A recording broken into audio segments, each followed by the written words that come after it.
Salam Bapak Ibu dan rekan-rekan sekalian, kita ketemu lagi di kelas Teologi Biblika dengan dosen pengampu Dr. Yusak Setianto. Nah, kami grup 4 akan menyampaikan dan memaparkan teologi kitab nubuat, yaitu kitab nabi-nabi besar.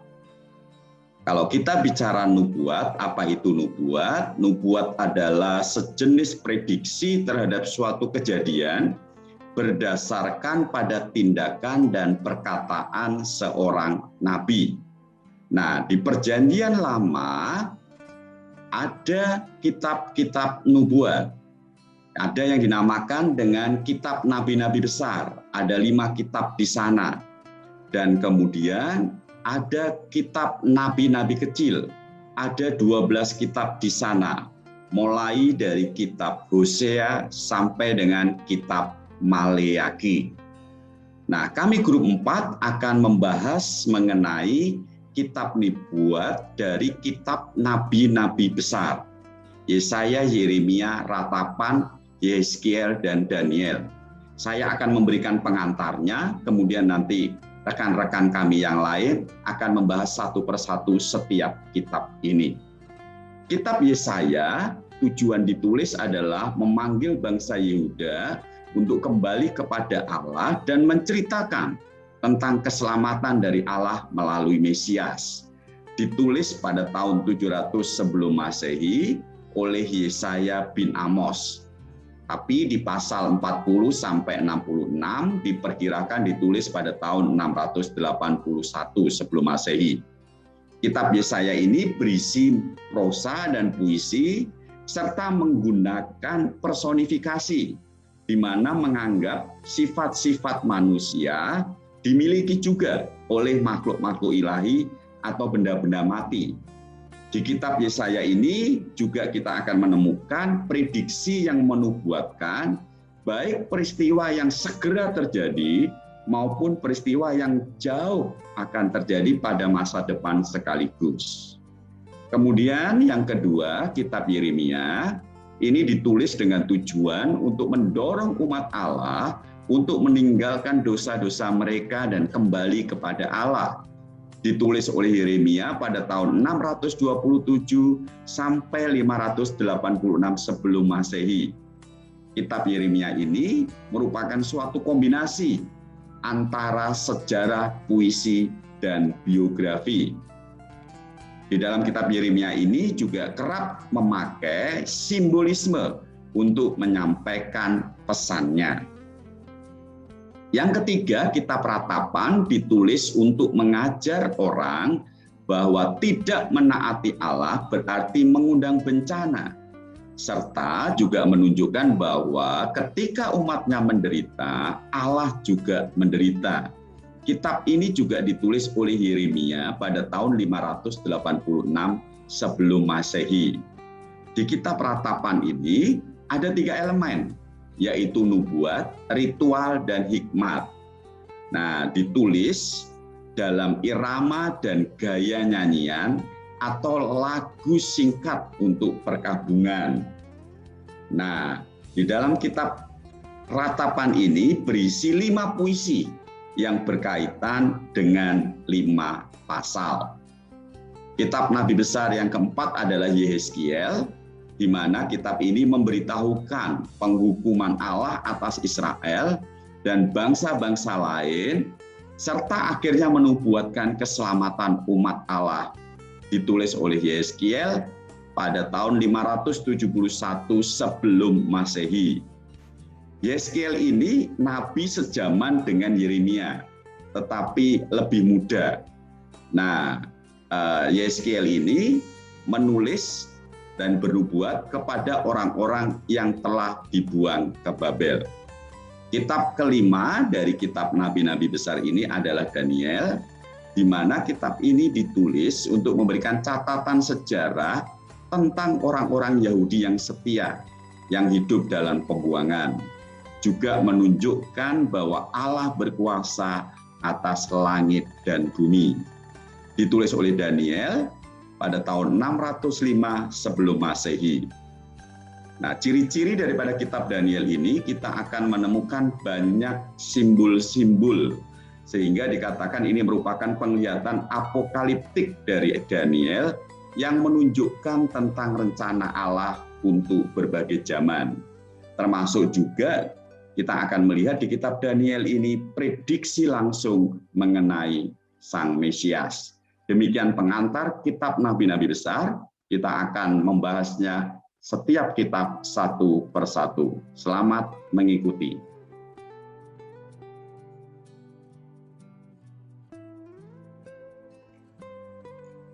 Shalom, selamat malam rekan-rekan. Saya akan menyampaikan tentang kitab Yesaya. Pengantar pada kitab Yesaya, yang pertama penulisnya, ini adalah Yesaya, meskipun mungkin ada beberapa peneliti Alkitab yang menyampaikan bahwa bukan hanya Yesaya, tapi ada beberapa penulis yang menuliskan kitab Yesaya dengan beberapa alasan, yakni mungkin salah satunya karena dari pasal yang ke-40 sampai 66 itu ternyata ditulis setelah Yesaya meninggal, itu alasan mereka. Tetapi ada beberapa bukti kepenulisan kitab Yesaya yang kita boleh perhatikan, yakni bukti dari dalam kitab itu makan bukti dari luar kitab itu sendiri. Kalau dari dalam kitab itu, khusus dalam pembukaan yakni Yesaya pasal 1 ayat 1, itu diyakini bahwa itu berlaku untuk seluruh kitab. Dan banyak kesamaan ungkapan pikiran dari dalam kitab Yesaya, khususnya ada satu ungkapan yakni yang Maha Kudus Allah Israel. Dan itu muncul 12 kali di dalam pasal pasal pertama sampai 39 di kitab Yesaya, dan 14 kali dalam pasal yang ke-40 sampai 66. Sehingga kurang lebih ada 25 bentuk kata Ibrani yang muncul untuk mengungkapkan kata yang Maha Kudus Allah Israel itu. Dan ini tentunya tidak terdapat dalam kitab nubuatan yang lain. Pastinya ini adalah ide daripada satu orang, dan itu merupakan bukti dari dalam kitab itu sendiri yang diyakini bahwa ditulis oleh seorang bernama Yesaya. Sedangkan bukti dari luar mencakup kesaksian daripada Talmud Yahudi dan juga dalam perjanjian baru sendiri yang menghubungkan seluruh bagian kitab ini dengan kitab Nabi Yesaya. Jadi ada pengakuan, bahkan penulisan dari kitab Talmud, bahkan pengakuan dari perjanjian baru untuk mengungkapkan atau mengutip daripada kitab-kitab yang ditulis oleh Yesaya. Itu menjadi sebuah bukti. Tema daripada kitab Yesaya adalah hukum dan keselamatan. Yesaya itu berarti Tuhan adalah keselamatan. Dia ini dianggap sebagai nabi keselamatan. Namun keselamatan dan penghakiman itu dalam pengalaman Yesaya itu selalu bersamaan dengan dengan penghakiman bersamaan dengan yang namanya keselamatan. Nah, ini merupakan pengalaman daripada bangsa Israel, di mana ketika mereka memberontak kepada Allah, meskipun mereka adalah orang yang dikasihi, bahkan menjadi umat pilihan, tetapi tidak menutup kemungkinan mereka juga akan mengalami penghukuman. Nah, sehingga ada istilah, jika Anda tidak mau diselamatkan, maka Anda pasti akan dihakimi. Oleh karena itu, Yesaya menggabungkan kedua tema tersebut di atas, yakni penghakiman dan keselamatan. Kedua tema ini dipadukan dengan adanya bagian sejarah tentang Raja Hizkia. Nah, tahun penulisan kitab Yesaya ini diperkirakan antara tahun 700 sampai tahun 600 sebelum Masehi. Yesaya menerima visinya pada masa pemerintahan 4 raja, yakni Raja Usia, Raja Yotam, Raja Ahaz, dan juga Raja Hizkia.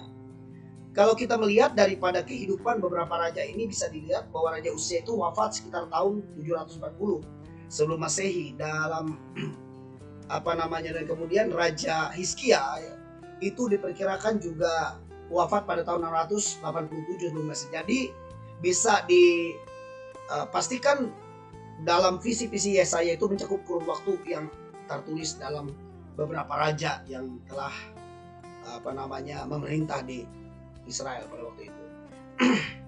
Latar belakang. Dalam latar belakang sejarah pelayanan buatan Yesaya, ini anak Amos, adalah di Yerusalem pada masa pemerintahan 4 raja yang tadi kita sebutkan. Menurut tradisi Yahudi, Yesaya ini hidup dan kemudian dia mati setelah Raja Hizkia.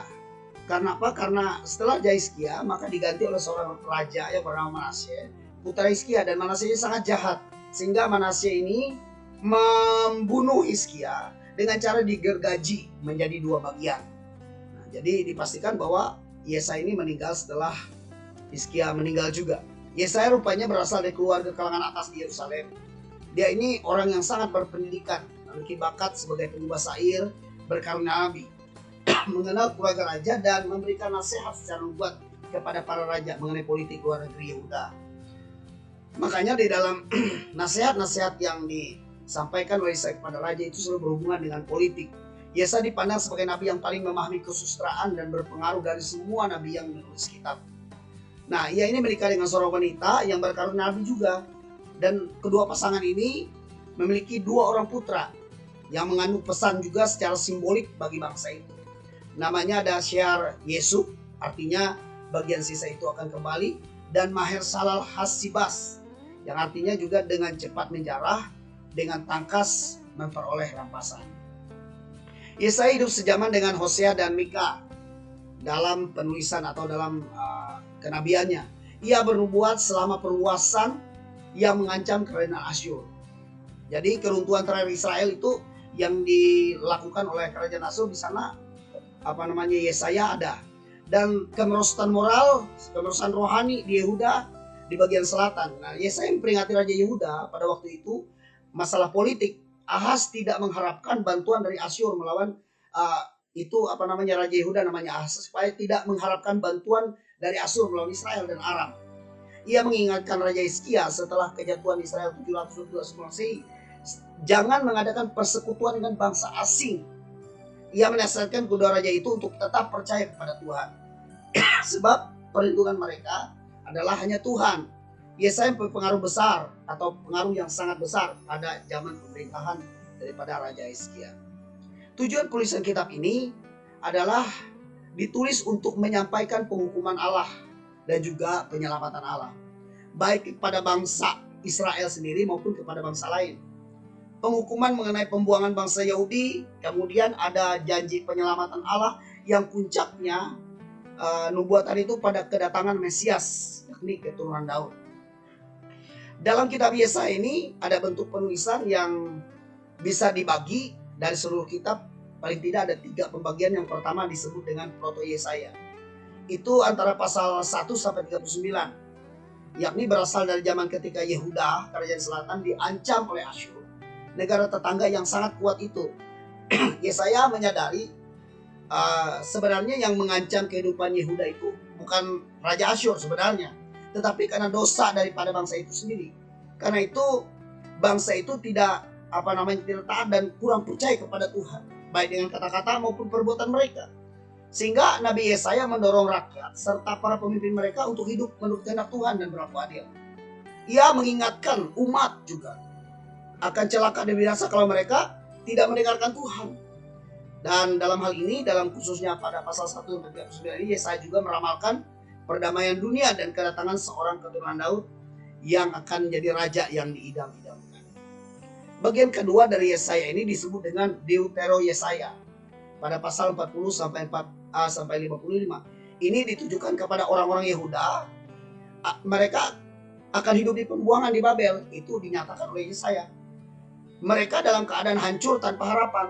Tapi Yesaya memberitakan bahwa tidak lama lagi Tuhan akan membebaskan umatnya dan membawa mereka kembali pulang ke Yerusalem untuk memulai satu hidup yang baru.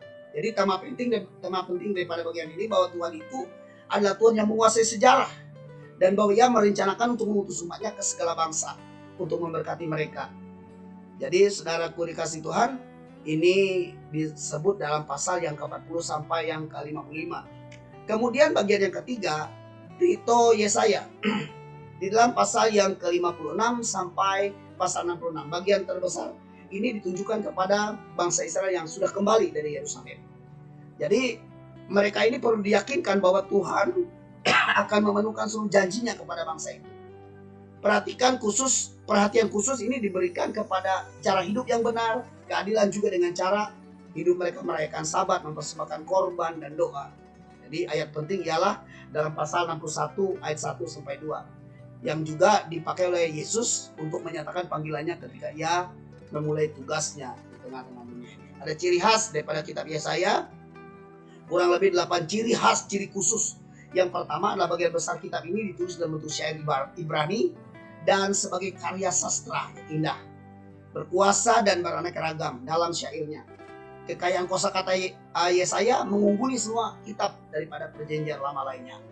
Yang kedua, cirinya adalah Yesaya disebut sebagai nabi Injil. Kenapa? Karena dari semua kitab perjanjian lama, nubuatan-nubuatan tentang Mesias berisi tentang pernyataan paling lengkap dan jelas tentang Injil Yesus Kristus. Bagian yang ketiga, ciri daripada kitab Yesaya ini penglihatannya tentang salib dalam pasal yang ke-53. Kita boleh perhatikan di sana adalah nubuatan yang paling khusus, ya, yang terinci dalam seluruh kitab mengenai kematian Yesus yang mendamaikan bagi dosa atau bagi orang-orang berdosa. Bagian yang keempat, ciri khusus daripada kitab Yesaya ini menjadi kitab nubuatan yang paling teologis dan luas. Ia menjangkau jauh ke belakang ketika Allah menciptakan langit bumi dan semua menciptakan manusia. Tetapi juga dia memandang jauh ke depan pada saat Allah mengakhiri seluruh sejarah dan menciptakan langit baru dan bumi baru. Ciri yang kelima, kitab ini berisi lebih banyak penyataan tentang tabiat, keagungan dan kekudusan Allah. Allah yang memperlihatkan Yesaya adalah Allah yang kudus dan maha kuasa, yang akan menghakimi dosa, ketidakbenaran dalam umat manusia. Jadi ungkapan yang digemari seperti diungkapkan tadi dalam kitab Yesaya ini adalah yang maha kudus Allah Israel. Bagian yang keenam, cirinya adalah Yesaya itu artinya Tuhan menyelamatkan. Artinya dia juga nabi keselamatan, dan maka istilah keselamatan hampir 3 kali lebih banyak daripada kitab-kitab nabi yang lain. Jadi Yesaya menyatakan bahwa maksud penuh keselamatan Allah akan digenapi dalam kaitannya dengan Mesias. Yang ketujuh, cirinya adalah sering mengacu kembali kepada peristiwa penebusan sebelumnya dalam sejarah Israel, ya. Misalnya contoh peristiwa dalam Keluaran itu dikutip dalam beberapa ayat.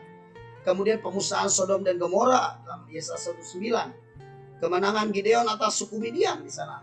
Kemudian ia juga mengutip dari nyanyian Musa yang bersifat nubuatan, ya, di dalam kitab-kitab yang sudah tertulis. Jadi seringkali dia mengacu kepada peristiwa penebusan sebelum daripada sejarah sebelumnya yang itu muncul dalam sejarah Israel. Yang kedelapan, bersama dengan Ulangan dan Mazmur, ternyata Yesaya ini termasuk kitab yang paling banyak dikutip dalam Perjanjian Baru, bahkan pernyataan-pernyataan dalam Perjanjian Baru.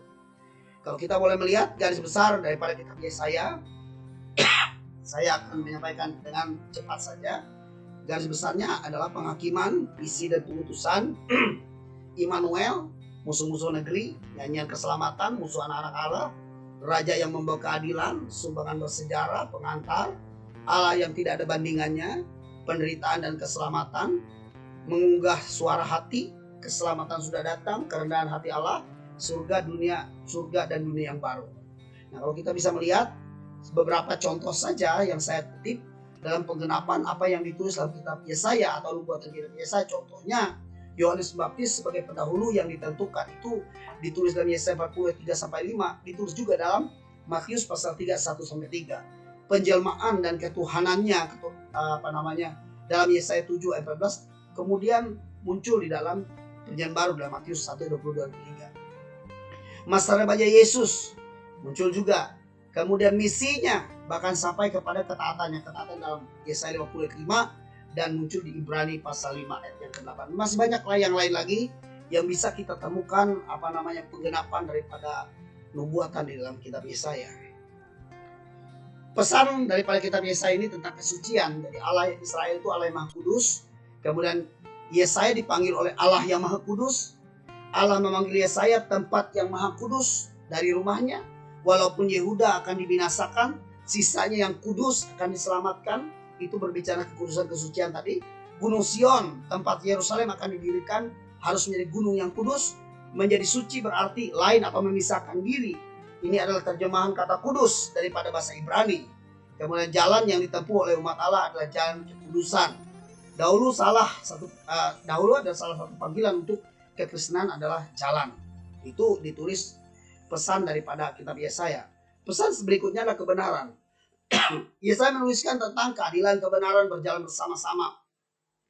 Orang yang benar secara rohani akan menjadi orang yang adil dalam masyarakat. Kemudian iman dan kebenaran juga berjalan berdampingan. Iman kepada Allah membawa kita untuk bersikap benar terhadap Allah, yang akhirnya akan membuat kita menjadi adil, bijaksana terhadap orang lain. Alkitab mengajarkan juga bahwa pada akhirnya kebenaran itu akan membawa kepada kebaikan. Kemudian Yesaya juga menuliskan tentang kebenaran merupakan ciri penghakiman Allah. Allah tidak terpengaruh oleh kekayaan dan kedudukan manusia. Kebenaran tidak dapat dipelajari oleh orang yang melakukan kesalahan.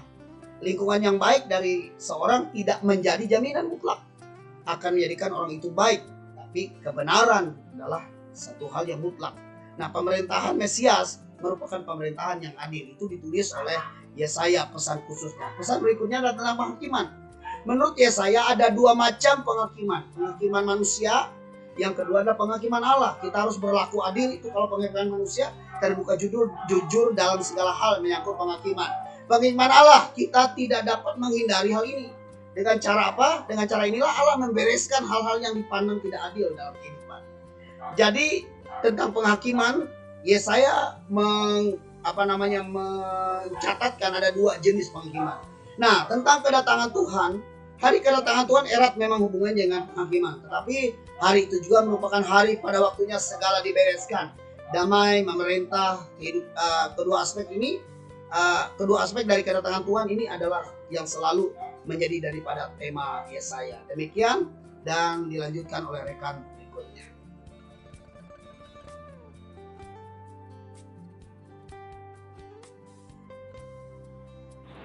Baik, saya akan melanjutkan presentasi berikutnya, yaitu tentang kitab Yeremia. Garis besar kitab Yeremia juga merupakan tema teologis dari kitab ini, yaitu penghukuman Allah atas Israel dan juga bangsa-bangsa lain. Bangsa Israel melakukan pelanggaran perjanjian, di mana mereka menolak Allah, mereka menganiaya satu sama lain, dan mereka menyembah Allah asing. Bentuk pelanggaran perjanjian bangsa Israel yaitu perzinahan rohani, murtad kepada Tuhan. Mereka juga beribadah kepada Allah lain, menyembah Baal, mempersembahkan anak mereka untuk Baal, Molok, dan Isyatar, melakukan praktek-praktek ritual bangsa kafir. Berikutnya, ketidakadilan sosial, di mana orang kaya secara kejam mereka menindas orang miskin dan tidak dapat membela perkara kaum janda dan anak yatim. Selain itu, Yoyakim memaksa penduduknya membangun istana dengan tidak memberikan mereka upah, dan Raja Zedekia tidak membebaskan para budak Ibrani. Lalu kemunafikan dan harapan palsu. Walaupun jelas ada pelanggaran terhadap perjanjian, namun bangsa itu masih menyembah dan mempersembahkan korban kepada Tuhan dan mempercayai janji-janji keselamatan dari para nabi-nabi palsu. Mereka menekankan bahwa malapetaka tidak akan menimpa mereka dan masa depan negeri akan penuh dengan kedamaian dan ketentraman. Yang menjadi dasar kepercayaan mereka adalah Taurat Musa yang ada pada mereka dan kehadiran Tuhan melalui bait suci di tengah-tengah mereka. Oleh sebab itu, nabi-nabi palsu mereka akan mendapatkan ganjaran dari kepalsuan mereka.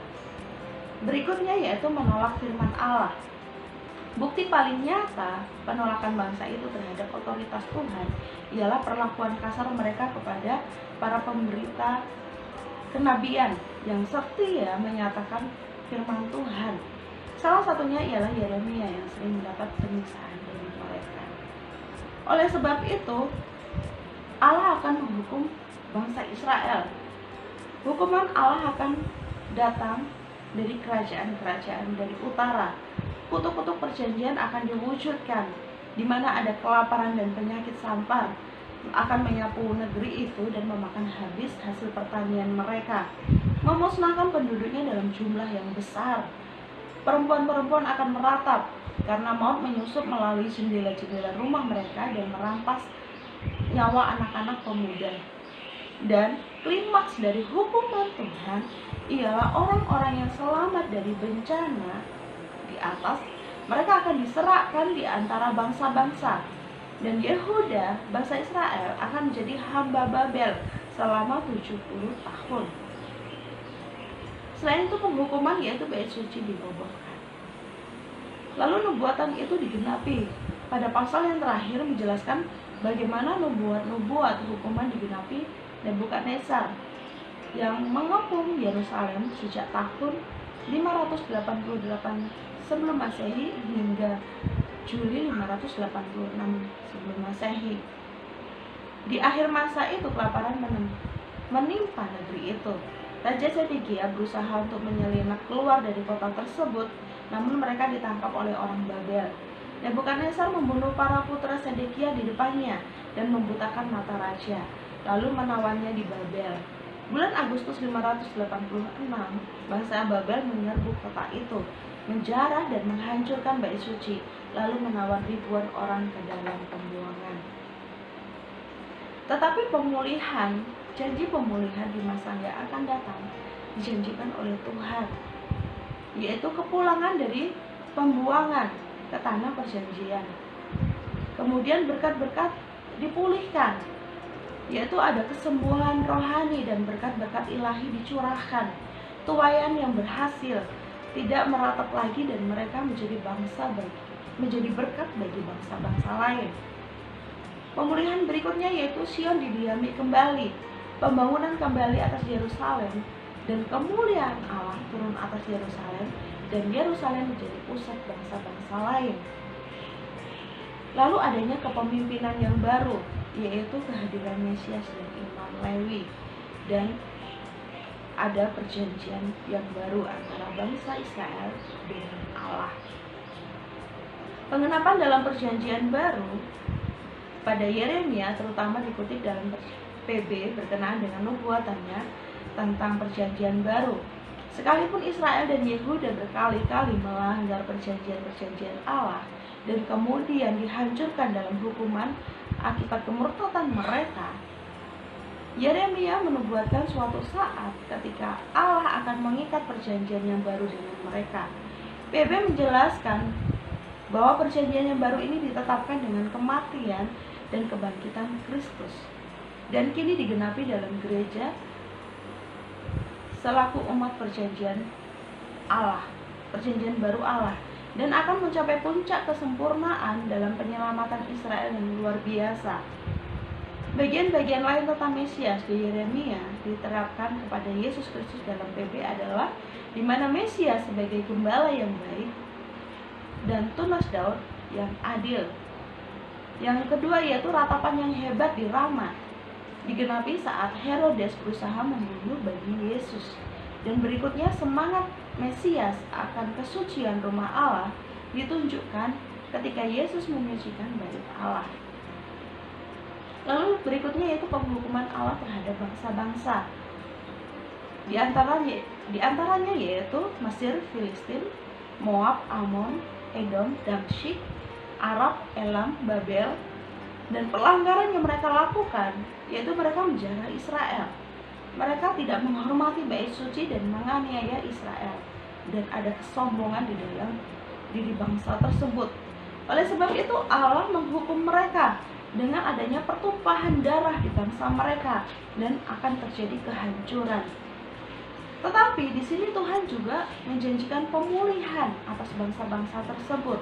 Tetapi tidak semua bangsa-bangsa mengalami pemulihan dari Tuhan. Yang mengalami pemulihan yaitu Mesir, Moab, dan Amon.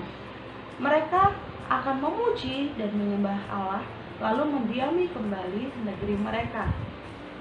Makna teologis dari kedaulatan Allah yaitu Allah membela Israel di hadapan musuhnya. Israel dilarang untuk bersekutu dengan bangsa asing, dan Allah adalah Raja yang berdaulat atas seluruh ciptaannya. Demikian presentasi dari saya. Waktu berikutnya saya serahkan pada teman yang lain.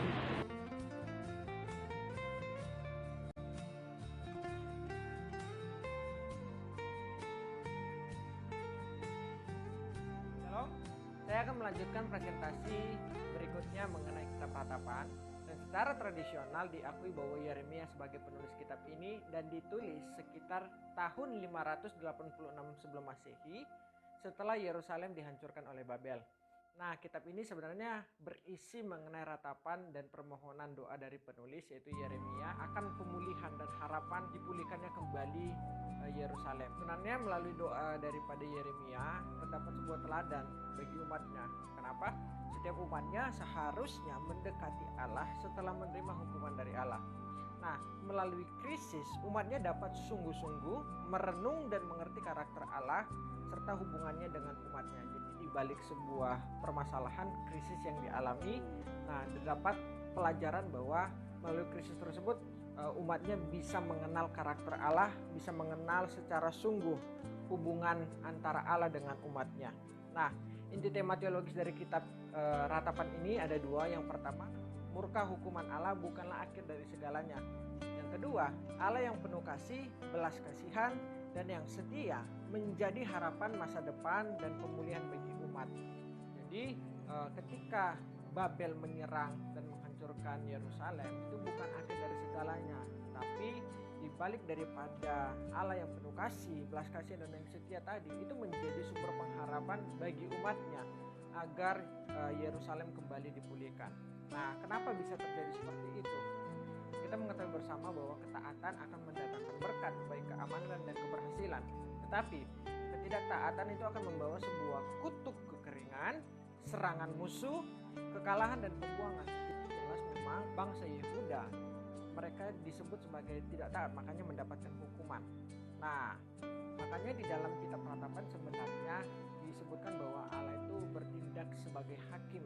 Nah, bertindak sebagai hakim di sini menunjukkan bahwa Allah menyatakan hukumannya terhadap bangsanya, terhadap umatnya, dengan menjadikan Babel sebagai alatnya. Jadi kalau kita mengetahui bersama apa sih yang menjadi penyebabnya? Pertama karena dosa dan juga kedurhakaan dari bangsa Yehuda sendiri. Yang kedua, pemberontakan. Terdapat di dalam Ratapan 1 ayat 18, 20 dan 3 ayat 42 dikatakan bahwa umatnya memberontak kepada Allah. Yang ketiga, ketidakadilan dalam masyarakat. Yang keempat, bersandar pada sekutu asing dalam Ratapan 4 ayat 17, khususnya Mesir. Nah, akibat daripada kesalahan dan dosa yang dilakukan tersebut, atau disebut ketidaktaatan mereka kepada hukum perjanjian Allah, apa yang terjadi? Mereka harus mengalami kekalahan yang hina. Nah, disebutkan di dalam Ratapan 5 ayat 3, bangsa Yehuda itu seperti anak yatim dan janda. Anak yatim dan janda ini merupakan golongan ekonomi terendah pada masyarakat kuno. Jadi diibaratkan seperti itu. Yang kedua, doa mereka tidak didengarkan lagi. Di dalam Ratapan 3 ayat 44 ditulis seperti itu. Doa daripada umatnya tidak didengarkan Allah karena dosa yang dilakukan. Keji dan kotor oleh bangsa-bangsa lain. Nah, ketika bangsa Yehuda dikalahkan, dihancurkan, bangsa-bangsa di sekitarnya itu menganggap bangsa Yehuda adalah bangsa yang keji dan kotor. Nah, selanjutnya terdapat pula harapan pemulihan dari bangsa atau umat Allah. Nah, dengan apa? Kasih rahmat dan kesetiaan Allah itulah sebenarnya menjadi sumber pengharapan atas pemulihan daripada umatnya. Nah, tetapi perlu diperhatikan bahwa ada tindakan yang harus dilakukan, yaitu bertobat dan memohon dengan doa yang tulus. Itu kunci di mana bisa terjadi pemulihan. Nah, pemulihan, hukuman Allah tidak bersifat kekal, hanyalah sebagai wujud keadilannya atas dosa agar semua dosa dihukum. Jadi hukuman yang diterima oleh bangsa Yehuda, umatnya pada saat itu tidak kekal, karena di balik semuanya itu akan ada pemulihan yang terjadi dengan kunci mereka harus bertobat dan memohon dengan doa yang tulus. Nah, yang terakhir, setelah apa yang dialami, ya, apa hukuman tersebut, pemulihan terjadi, tetapi juga Allah membalaskan kesalahan atau dosa-dosa yang dilakukan oleh bangsa sekitar terhadap bangsa Yehuda kepada umatnya. Nah, keangkuhan dan kegirangan atas kejatuhan Yehuda ini bagaimana dicatat di dalam Ratapan 1 ayat 21 dan 3 ayat 63, bagaimana bangsa-bangsa sekitar itu angkuh dan bergirang atas kejatuhan Yehuda. Nah, Edom juga digambarkan bersukaria atas kekalahan Yehuda dalam Ratapan 4 ayat 21. Permohonan kepada Tuhan agar musuh-musuh Yehuda dibalas, Ratapan 1 ayat 21 sampai 22, dan permohonan untuk dibalas dengan kutuk kebinasaan dalam Ratapan 3 ayat 65 sampai 66. Nah, jadi pada intinya nanti setelah hukuman tersebut dijalani oleh bangsa Yehuda, terjadi pemulihan serta pembalikan. Bagaimana mereka yang hina akhirnya dipulihkan dan diangkat kembali, sedangkan bangsa-bangsa yang selama ini menghina bangsa Yehuda akan menerima hukuman daripada Allah. Demikianlah presentasi saya mengenai kitab Ratapan, akan dilanjutkan oleh presenter berikutnya.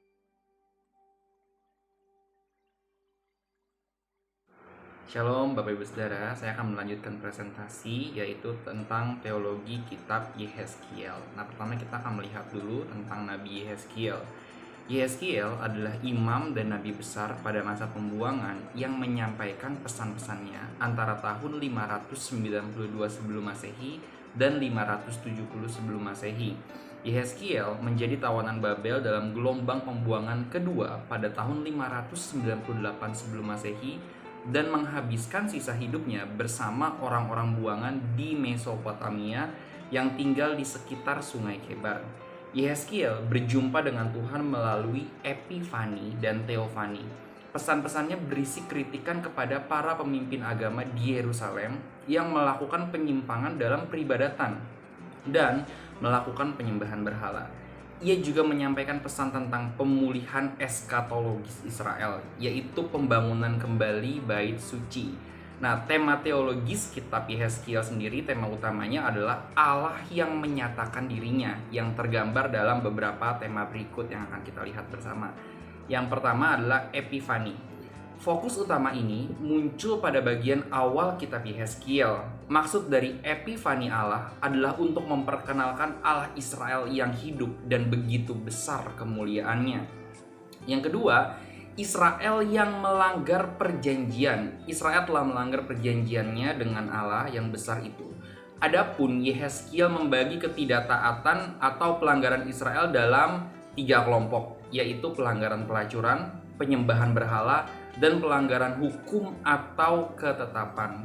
Yang ketiga adalah tentang pesan hukuman. Yehezkiel banyak menuliskan mengenai pembalasan ilahi. Namun hukuman Allah ini tidaklah semata-mata hanya untuk memberi hukuman atau balasan yang setimpal bagi orang Israel, melainkan adanya makna penebusan agar mereka kembali kepada hubungan yang benar dengan Allah. Yang keempat adalah tema mengenai kaum sisa. Bahwa tidak semua orang Yehuda akan menghadapi pembinasaan merupakan jaminan bagi janji pemulihan dari Allah. Sekelompok sisa akan bertahan dan akan melanjutkan perjanjian dengan Tuhan. Nah, yang kelima adalah tentang pesan pemulihan. Lewat berbagai penggambaran dalam pesannya, Yehezkiel menyampaikan pesan pemulihan bahwa Tuhan akan memulihkan mereka dengan sebuah perjanjian yang baru. Adapun untuk dapat tinggal tetap dalam perjanjian baru ini, mereka diberikan hati dan roh yang baru oleh Tuhan untuk dapat menaati Tuhan gitu ya, atau menaati perjanjiannya. Tuhan akan menuntun kembali umatnya. Tindakan penebusan ini akan mengakibatkan metamorfosis rohani dan suatu perubahan dalam hati Israel yang akan membuat mereka secara mendalam mengerti bahwa Dia adalah Tuhan. Nah, yang keenam, yang selanjutnya adalah eskatologis Israel. Dalam Yehezkiel 37, Nabi Yehezkiel mendapat penglihatan mengenai tulang kering yang dipulihkan.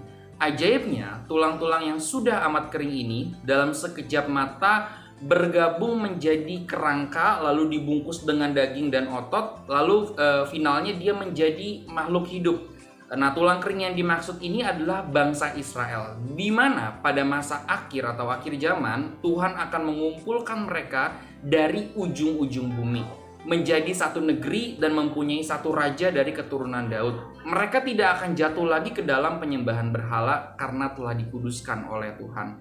Nah, yang ketujuh adalah tentang bangsa-bangsa. Yehezkiel juga membawa pesan bagi bangsa-bangsa untuk menunjukkan kepedulian Tuhan kepada seluruh dunia. Hal ini bertujuan untuk menunjukkan bahwa Allah bukanlah Tuhan atas Israel saja, melainkan juga Tuhan bagi segala bangsa. Pemilihan Israel sendiri itu bukan untuk menunjukkan keeksklusifan Allah bagi Israel, tetapi untuk menjadikannya mediator keselamatan yang dari Tuhan bagi semua umat manusia. Nah, kesimpulannya adalah Yehezkiel membawa pesan tentang Allah yang menyatakan dirinya lewat epifani, Israel yang melanggar perjanjian, pesan penghukuman, kaum sisa, pesan pemulihan, eskatologis Israel, dan pesan bagi bangsa-bangsa. Demikian presentasi mengenai teologi kitab Yehezkiel.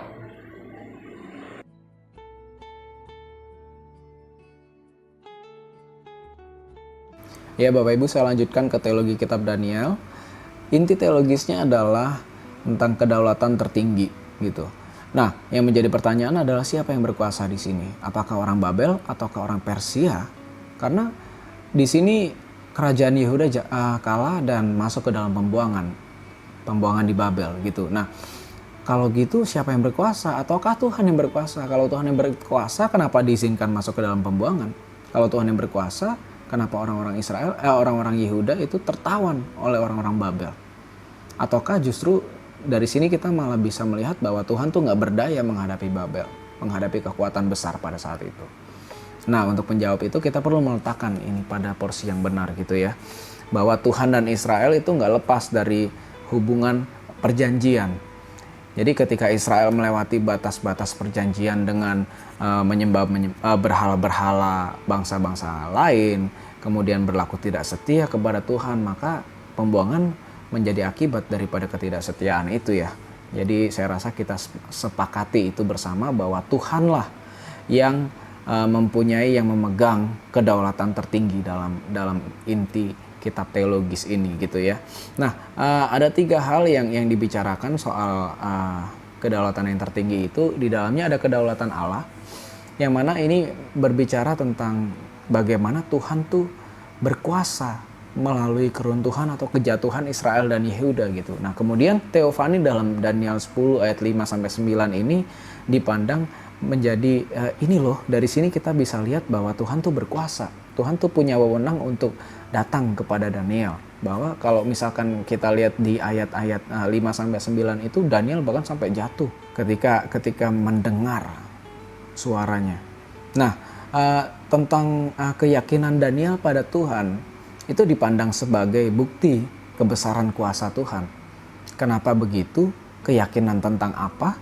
Nah, keyakinannya adalah tentang bagaimana Tuhan yang mengangkat raja dan Tuhan yang menurunkan raja dari kerajaan manusia. Itu kita bisa baca di Daniel 2 ayat 21. Nah, kemudian mimpi Raja Nebukadnezar yang pertama soal patung itu dinilai sebagai ini tuh diberikan kekuasaan oleh Allah. Nebukadnezar diberikan kekuasaan oleh Allah. Dan juga mimpi yang kedua tentang pohon yang tumbuh tinggi itu tentang menegaskan tentang Tuhan yang memberi kuasa dan juga Tuhan juga yang bisa mengambil kuasa itu. Oleh sebab itu, 2 hal itu menyatakan tentang bagaimana kedaulatan raja-raja itu berasal dari raja di atas segala raja. Nah, oleh sebab itu ada pengakuan-pengakuan dari raja-raja seperti Nebukadnezar yang kagum, yang langsung mengagumi Tuhan Allah ketika Daniel bisa mengartikan mimpinya tentang patung itu, yang padahal nggak dikasih tahu mimpinya apa gitu ya. Dan yang kedua soal Darius yang mengagumi Tuhan ketika melihat Daniel bisa keluar dari gua singa dalam keadaan sehat walafiat. Yang kedua, pembahasan yang kedua itu tentang kedaulatan manusia yang telah jatuh dalam dosa gitu. Kenapa manusia bisa berdaulat? Kenapa manusia bisa berkuasa? Ini nggak lepas dari mandat perjanjian dalam Kejadian 1 ayat 26-28 tentang menaklukkan dan berkuasa. Tapi karena dosa itu, karena ada kesombongan di situ, karena ada peristiwa kejatuhan manusia dalam dosa itu, maka tujuan ini jadi nggak bisa berlangsung dengan sempurna. Tapi kita nggak pernah baca dalam Alkitab bahwa tujuan tersebut, tujuan untuk menaklukkan, untuk berkuasa itu dicabut atau dibatalkan. Nah, kemudian yang mau ditekankan di sini adalah raja-raja yang berkuasa, yang sombong, yang nggak mau mengakui Tuhan sebagai Tuhan yang berdaulat, yang berkuasa, maka raja tersebut akan dicabut, diruntuhkan oleh Allah sehingga Allah yang akan berkuasa. Dari mana kita bisa lihat? Contohnya Nebukadnezar nggak mau mengakui Tuhan, sehingga akhirnya Nebukadnezar juga dicopot sama Tuhan. Kita bisa baca di Daniel 4 ayat 25. Bahkan penerusnya pun Belsyazar itu memakai perkakas-perkakas dari bait suci, emas peraknya dipakai buat apa? Pesta pora, buat mabok-mabokan. Kalau boleh pakai istilah sekarang, gila emang itu orang. Tapi di situ akhirnya kita mendapatkan bahwa kekuasaan manusia yang congkak dan menolak Allah itu akan diruntuhkan.